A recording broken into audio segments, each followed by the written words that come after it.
What is up, everybody? This is Jacob from Wager Me This, and this is my NFL championship game picks.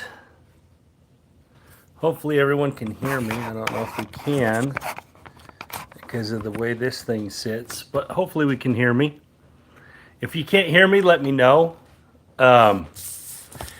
Crazy stuff happening, right? Got my Chiefs hoodie on. It's actually beanie. It's actually my son's. This is specifically for one of my guys in my Discord named Corn Pop. I know he loves the Chiefs, loves Mahomes, loves Travis Kelce and Taylor Swift. What is going on, Lisa? There's Mrs. Eagle herself. So anyways, let's get right into it, right? Let's talk about these championship games. Let's break them down a little bit. Justice, let the dog out. That's my son, Justice. Obviously, you guys, everyone knows Justice.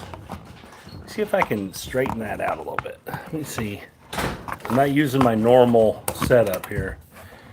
There's Justice right there.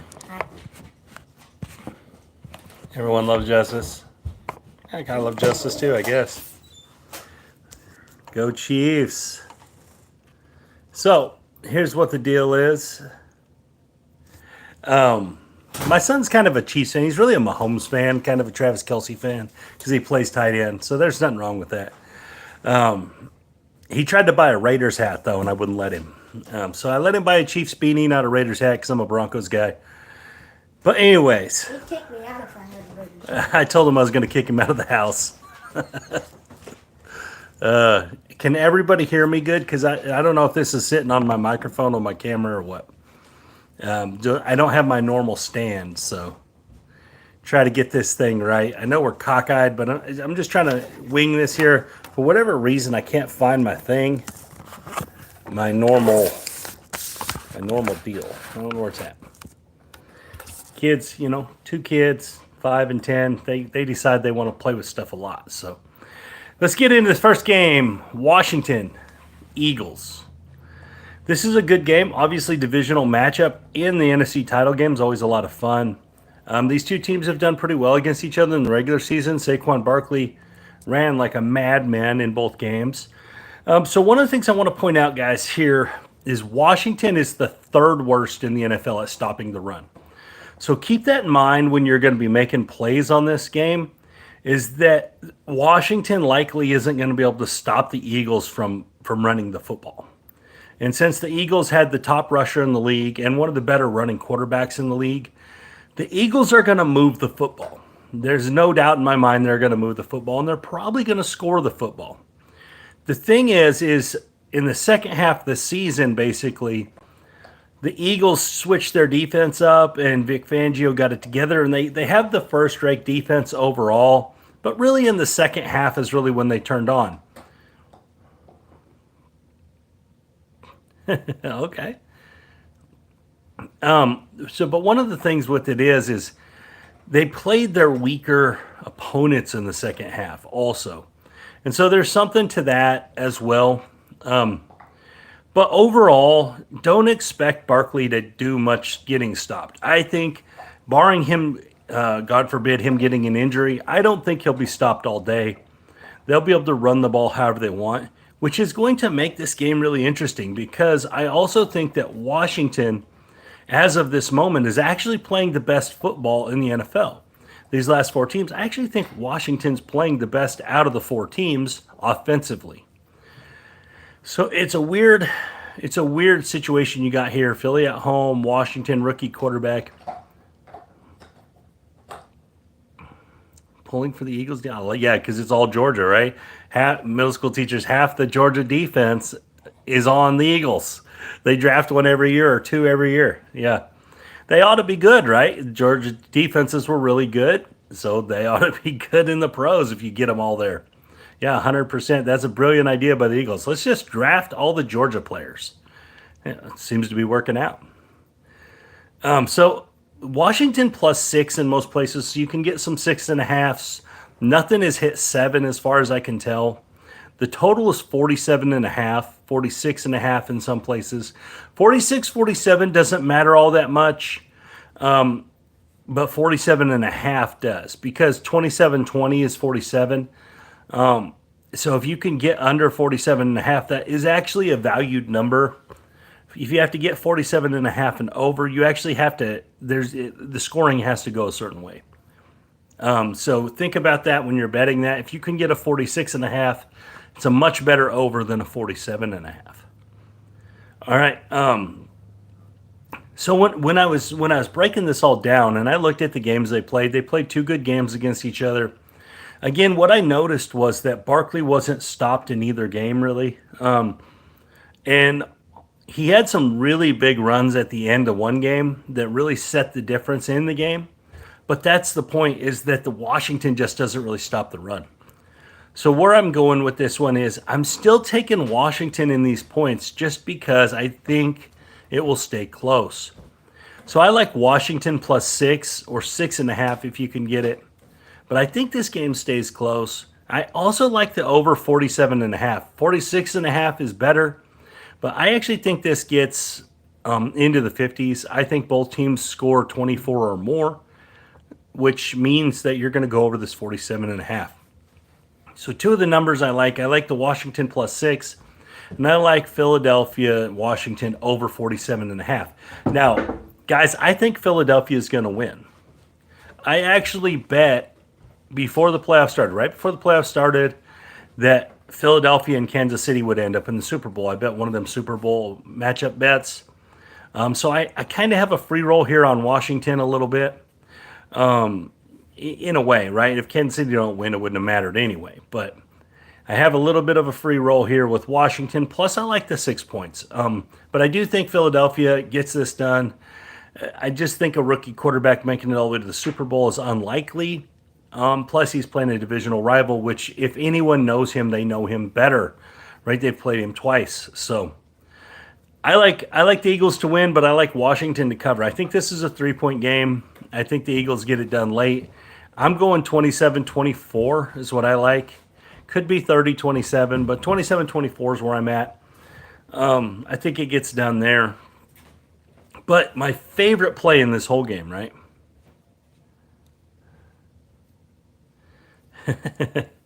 So my favorite play in this whole game, though, is Barkley over 13.5 receiving yards. So this is on FanDuel. It's also on my state sites at 13.5. 13.5 receiving yards. Now let's think about Barkley. He's going to catch a few screen passes. He's going to get a few dump offs, right? He's only got to get to 13.5 yards. One play obviously can get this for this guy. This guy's that dynamic. 13.5 receiving yards to me is it's almost like it's a misprint. To me, this should be 23. I really think that there's 10 yards of window here, because especially the way I think they're going to end up using him, because I think they're going to try to load up on the run. So I think there's going to be a lot of play actions and then dump offs. I expect Barkley to easily combine for about 150 yards in this game. And I think 50 of it comes in the air. I think he runs for a big screen or something like that. But 13.5 receiving yards for Barkley, to me, is an absolute layup. And that's where I'm going with this one as my favorite bet in this game, is Barkley over 13.5 receiving yards. I also like Jaden Daniels over 1.5 passing touchdowns. And the reason is it's plus 106 when I bet it. Plus money to get to. Thank you. I love my dice videos too. No three-peat. You're on that. You're on that side of it. I want to see history, so I'm kind of into the three-peat. I'm a Broncos fan, but I do want to see history. Plus, I probably have a opinion on another player that's considered great. I think he's a cheater, so I would rather see someone else be considered the best that didn't cheat. Anyway, so I like Daniel. So the 4 bets I like in this game. I like Washington +6. I like Washington, Philadelphia over 47.5. I like Daniels over 1.5 passing touchdowns. And I like Saquon Barkley over 13.5 receiving yards. And that is my favorite play. So if you're going to pick one play out of these 4, that Barkley over 13.5 receiving yards is by far my favorite play. I actually have 3 units on that one compared to 1 unit on each of the other ones. So that's just, I think I think it's a play where he gets the ball one time and it happens, right? He gets one screen, one little dump off, one little swing route. He even runs wheels and stuff. So there's just a lot of, I think he gets 4 or 5 targets, probably catches 3 of them for 50 yards. So that's my 4 plays for that one. Let's go to Chiefs and the Bills. I actually like less plays in this one just because I think this game is so much more. I think this game is more hyped up just because we've seen this matchup over and over and over now. And it is the three-peat is looming large. Josh Allen getting the monkey off his back. The Mahomes off his back is looming large. There's just so much history, recent history in the last 5-6 years of these two, right? 15.5 is great too. Like I said, I think he gets around 50 receiving yards. And I thought that number should have been 23, 25-ish. So 15.5 is just fine.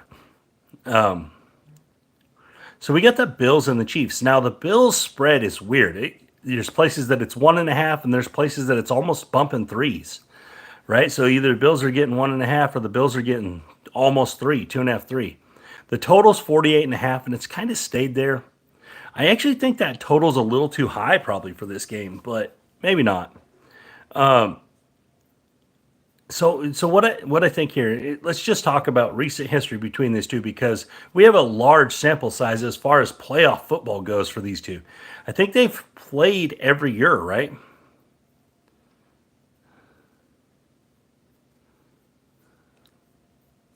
Yeah, that's awesome, Gerald.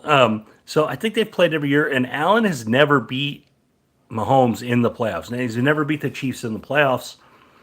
They had the 13-second game, but just really in all of these games, either Mahomes has the ball last and wins, or something. The Bills just can't get it done. They can't get over this hump. And there's been plenty of times that the Bills have beat them in the regular season and can't get it done in the playoffs. And now I want to speak to this a little bit. So this is something that the Chiefs do that only the Chiefs do. The Chiefs, being as good as they are and as well-rounded as they are, they can kind of practice through the regular season, right? Look, the Chiefs lost one real game this year. I know they lost 2 games, but they lost one real one where they played everyone to Buffalo. But let's not forget, the Chiefs started the year with their receiving core being Rashee Rice, Hollywood Brown, and Travis Kelce, Isaiah Pacheco, and whoever they want to put at that next receiver spot. Well, a bunch of those guys get hurt, and it's just Travis Kelce, right? So then they bring in Schuster, Hopkins, Worthy. Okay, so Worthy was the third receiver, this year. So Worthy was the only guy in the receiver room that was left. So everyone wants to talk about how the Chiefs' offense is different. Well, in spring training, they practiced with a certain 5 guys. They get to game 1, and they don't have those 5 guys. So they had to kind of remake it as they went. And so I think that this game is the game that Andy Reid finally pulls out all the stops, and he opens up the real Andy Reid playbook, and we get to see what the Chiefs really are offensively, because he hasn't really been tested outside of the Bills game. They really haven't been tested because that defense is so good. So I actually think we see that today. I think we see them exert their will with a full receiving core minus Rashee Rice. If they had Rashee Rice, they'd be devastating, right? But so they have, this is what their receiving core looks like. Hollywood Brown, Xavier Worthy, DeAndre Hopkins, Travis Kelce, and Juju Smith-Schuster. Along with, they can put Kareem Hunt or Isaiah Pacheco back there. The Chiefs' offense, from a name standpoint, is really good. All right? It's whether they decide to unleash it. And I know people want to say, oh, well, you can't just do this. Well, the Chiefs have proven that they can just flip a switch. And I think we see it today. And we see playoff Kelce again. And I just don't, the history's there. They're at home. I just don't see it. I think Josh Allen falls short again. I like the Chiefs' money line. This is how close I think they are, though, is I am not laying the 2 points because I would rather just bet the Chiefs' money line and not have to worry about a 1-point game, which I think it could be. I also like Travis Kelce to score a touchdown. It's 125. If this was even money or worse, I wouldn't like it. But at 125, I got to take a flyer here because in the playoffs, Mahomes throws him touchdown passes. Plus, Kelsey is looking for 2 touchdowns and like 230 yards or something like that to hold all the playoff receiving records. And so I think Mahomes is looking for him in the end zone if he can get him there. Plus, Andy Reid's probably scheming it up for him. I like Kelsey touchdown in this one. And I like DeAndre Hopkins over 23 and a half receiving yards.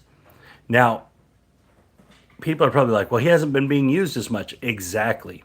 And I think that in this game, with the Bills safety out, I think, and them focusing on Kelsey, I think they get DeAndre Hopkins open a lot over the middle.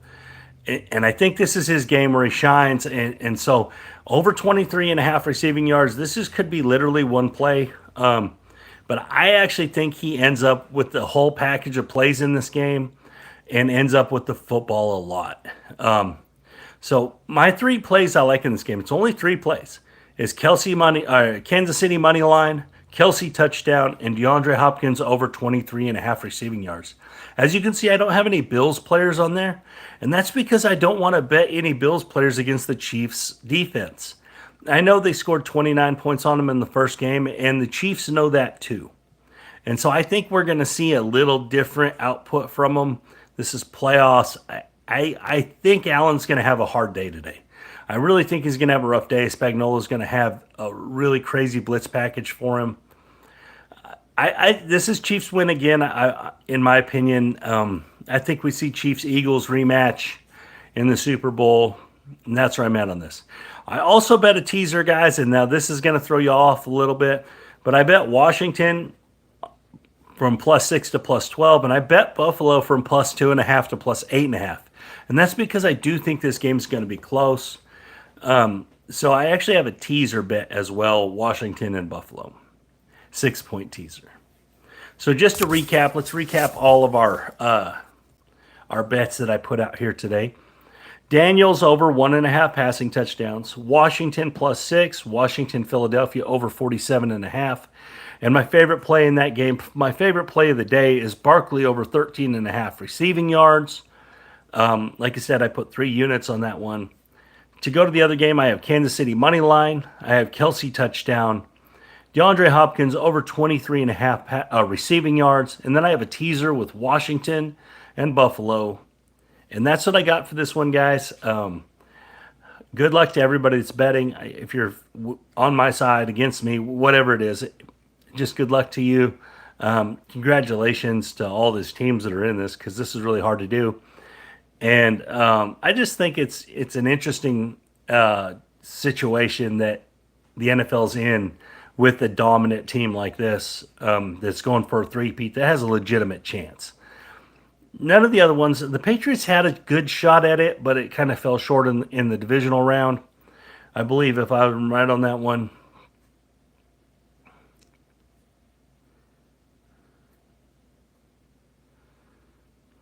There's Mr. Brian Burns. But I just think that, guys, histories could be made here.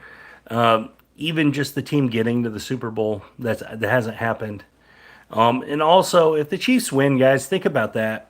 That's a legacy builder. That's the Chiefs are playing for immortality. They're playing for football immortality. If they win a Super Bowl this year, they'll be the only team to three-peat in the Super Bowl era. And that puts them in an echelon that no one else stands in. So I think there's just more emphasis on the Chiefs win. Now, Josh Allen does have the ghost of Mahomes over him all the time. And if he loses today, that only grows, right? That only gets bigger. And I love you Bills fans out there, but you Bills fans are really good at being almost good enough. The team is almost good enough. The Jim Kelly era, almost good enough. Now this Allen era, almost good enough. Almost champions. And I hate to say it for you guys, because I think the Bills probably have the best fans of all the fans in the NFL, but you're probably going to have to wait another year. So that's where I'm at on this one, guys. Thank you for your time. Thank you for watching me, whether you follow or fade me or don't play any of them. Thank you, guys. And thank you for watching my craps videos. And I appreciate all the comments and talking to me about craps and talking to me about football and joining my Discord and hanging out with me with chat, right? Chat hangouts. Again, guys, thank you for your time. And y'all have a great day. I made some deer chili because my kid, you know, he does that. He kills deer because he's a little hunter. He's a little monster. But so we got some deer chili rocking. So key to deer chili, guys. If you ever make deer chili, instead of one of the cups of water, put a cup of 7-Up or Sprite in it. Changes the whole thing. Makes it amazing. So key to deer chili for all you deer chili fans. Put you a little cup of Sprite or 7-Up up in there and kill it. Makes it killer. But anyways, guys, thank you for your time. This is Jacob from Wench Me This.